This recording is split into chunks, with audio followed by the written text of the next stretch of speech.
Police say he took a training weapon that was not loaded off base.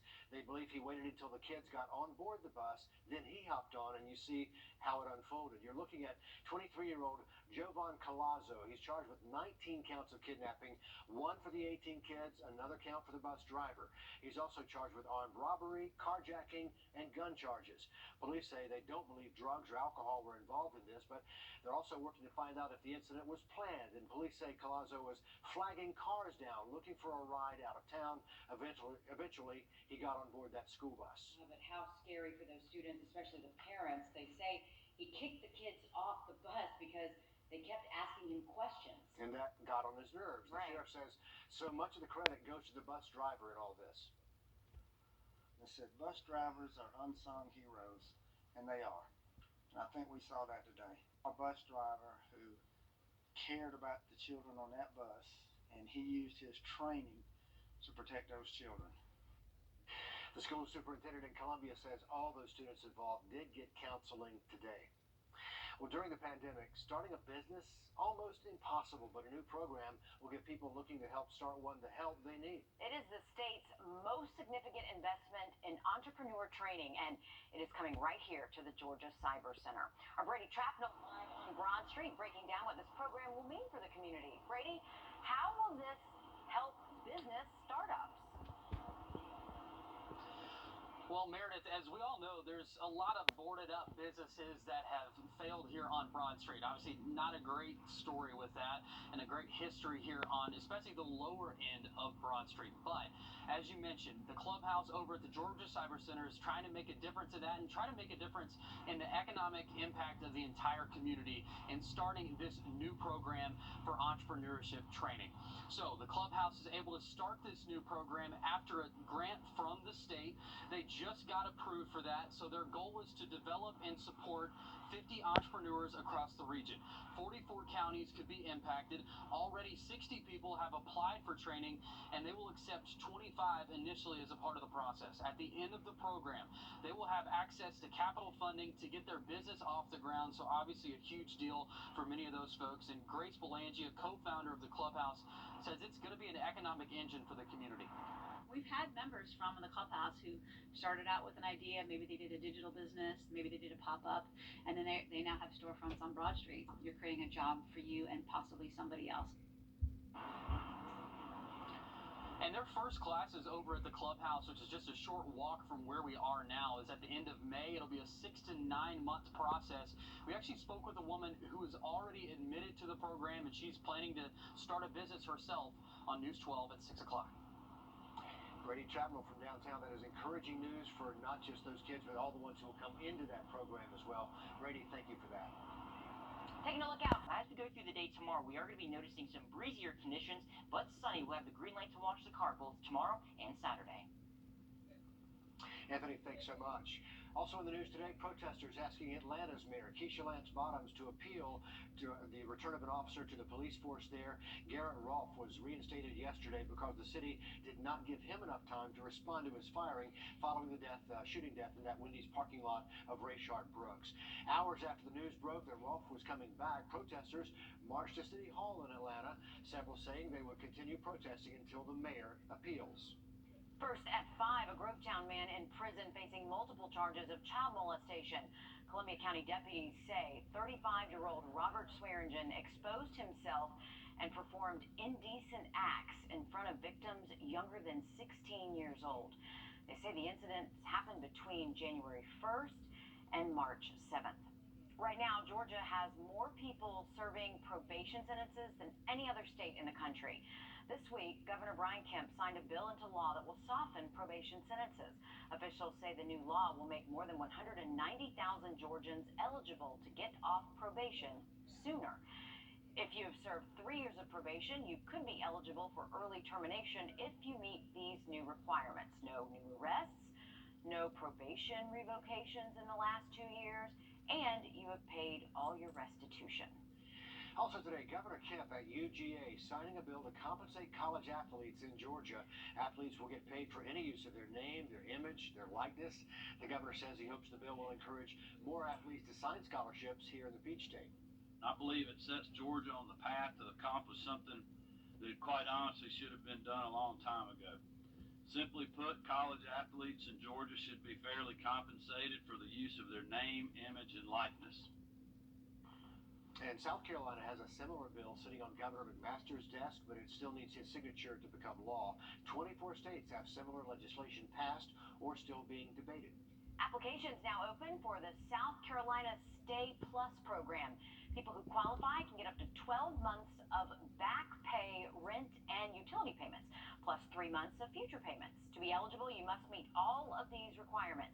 Dating back to March, someone in your household got unemployment, was homeless, or at risk of becoming homeless. Household income below 80% of your median area income. We've got the link to apply along with this information on our website and WRDW app. Representative Rick Allen praising Augusta's cyber centers. He says the next great tech mogul could come from right here in the CSRA. He says none of this would be possible without the commitment the area has made to its cyber centers.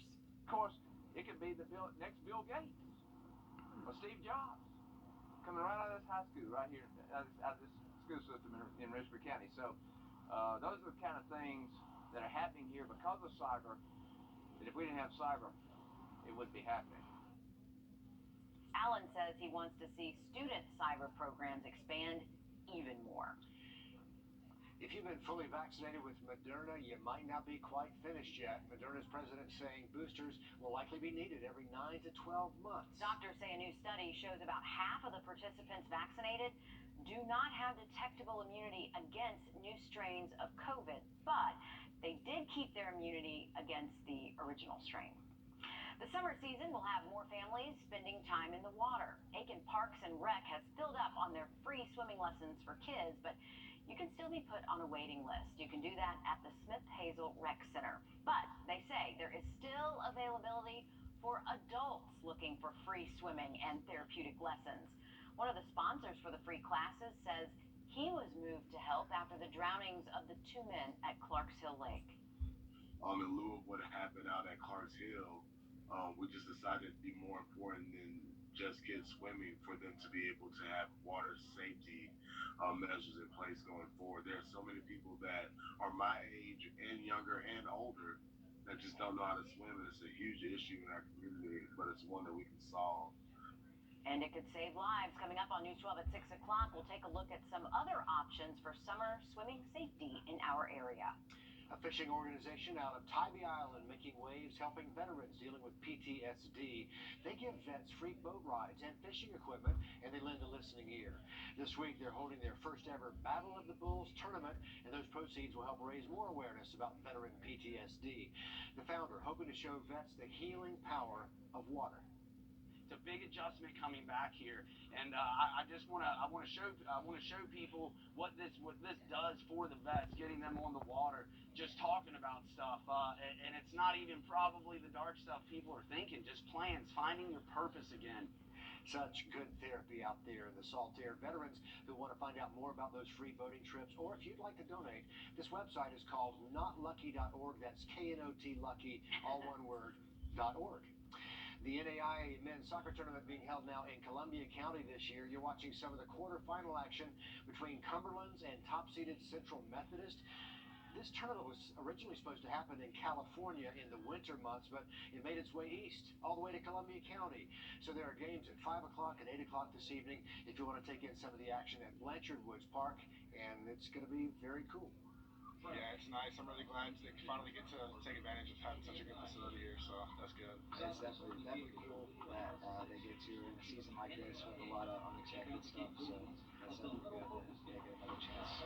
And it's great to have all those teams in town. The action continues right through the weekend with the winner being crowned on Monday.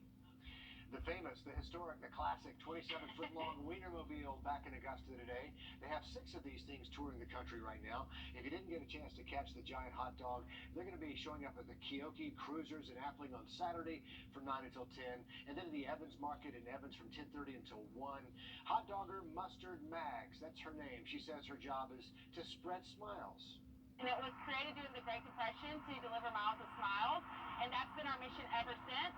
So we're here in Augusta this week doing the same thing. People can come out, see the Wienermobile, and get a free hot dog and just have bunch of fun.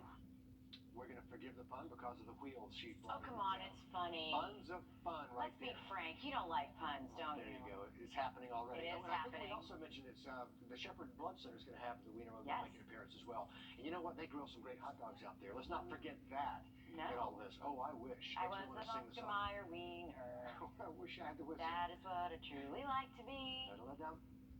Are we on TV live? Right Yeah, we should stop now. Let's talk about bugs instead. The last time these cicadas were above ground, iPhones didn't even exist. There were Oscar Mayer wieners in the world. George Bush was running for re-election. Usher was #1 on the charts. It's been that long. The experts say the 17-year cicadas are going to start popping out sometime this month. The bugs use ground temperature to tell them when it's time to come forth. Come to find out, the creatures are actually kind of romantic. The males are the really loud ones, and that's their way of saying, I'm ready to hook up. I'm ready for love. All they want to do is mate and have babies. They live fast and really enjoy themselves at this point. So this is like insect spring break. Oh yes. But it can be noisy. You can't miss it. You're going to hear it, like crickets on steroids. Yeah, it's actually kind of annoying. But some people like it. It's like white noise when you go to sleep at night. I would rather not hear the bugs yelling at each other trying to find a girlfriend or a boyfriend. Thanks. You can hear it, and we do interviews outside this time of year when they come out, and you can hear it in the audio, in the background. It's like always ever present. Right, but ours isn't even going to be that bad. It's going to be the worst from North Georgia up until like Virginia. So even what we get is going to be a fraction of the screaming that's happening up the East Coast. Can we talk about the shells they leave on trees? Can we not? Can we not? Let's not. It's kind of a gross thing. It's really gross. Oh my gosh, I don't want to look at this anymore. Quick break. We're going to do a bug cleanse and be right back with more. Honda dealer, Gerald Jones Honda. Hey, know this. The world's largest jewelry maker says they will no longer use diamonds that come from the ground. Pandora says instead of using diamonds mined from the earth, they're going to use diamonds created in a lab. The good news is these diamonds could cost up to 10 times less than a mined diamond.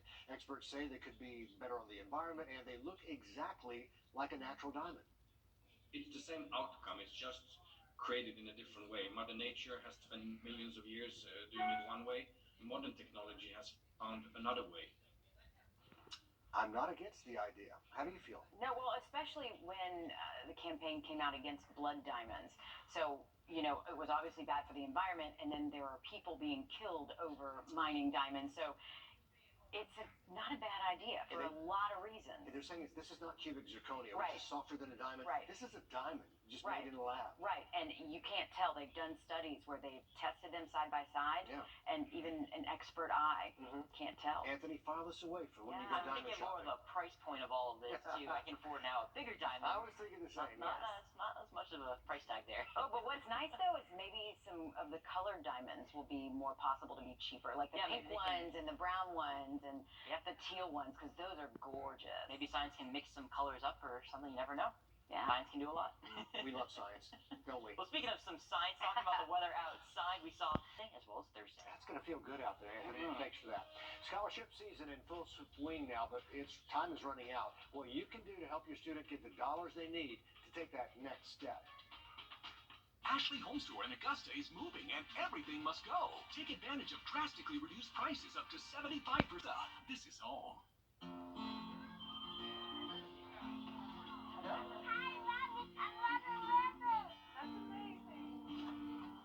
Going back to the place we love,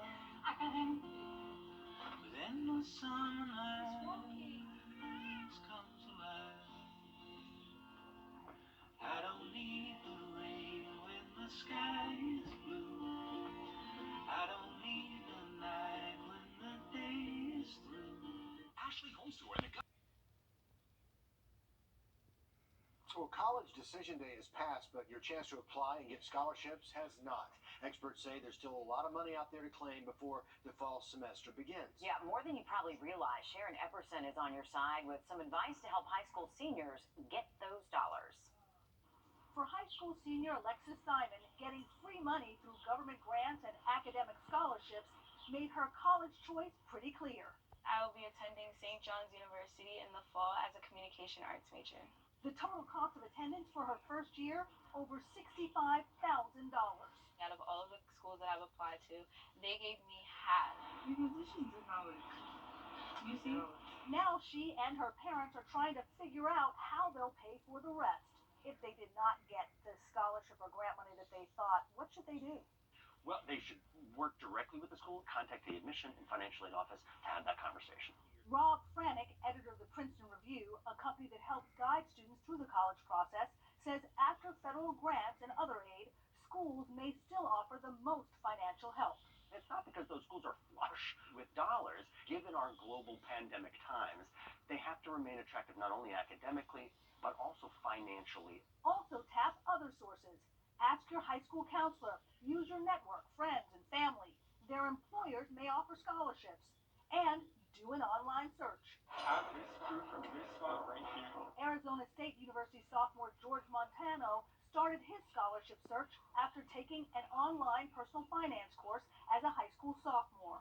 There was no way that I would receive funding from my parents. Financial help would have to come from elsewhere. A first-generation college student, so far the mechanical engineering major has received grants and scholarships to cover the total cost of tuition, room, and board. I recommend to apply to anything and everything. You'd be surprised what you can get. I should have started looking for scholarships earlier. I really didn't realize how difficult it will truly be. More determined than ever, Alexis Simon has ramped up her search. I've applied to about 20 to 30 scholarships. I don't know what the money is looking like, but I'm definitely never, ever, ever going to give up. And experts say once you start receiving scholarships, you can use those credentials to help your chances of getting more. For CNBC, I'm Sharon Epperson. So there's some homework, there's some red tape, but absolutely worth it. Yeah, and there's some really niche ones, like for left-handers, for example. I mean, it's not all based on academics. It's not all on athletics. Maybe you're interested in chess. Some chess group would like to give you a scholarship. I mean, the money's out there. You just have to put in the homework to try to find it. And thank goodness for Google, because that's a big help too. Yeah. Do a little research. Yeah. And good luck with it. Anthony. Well, guys, we're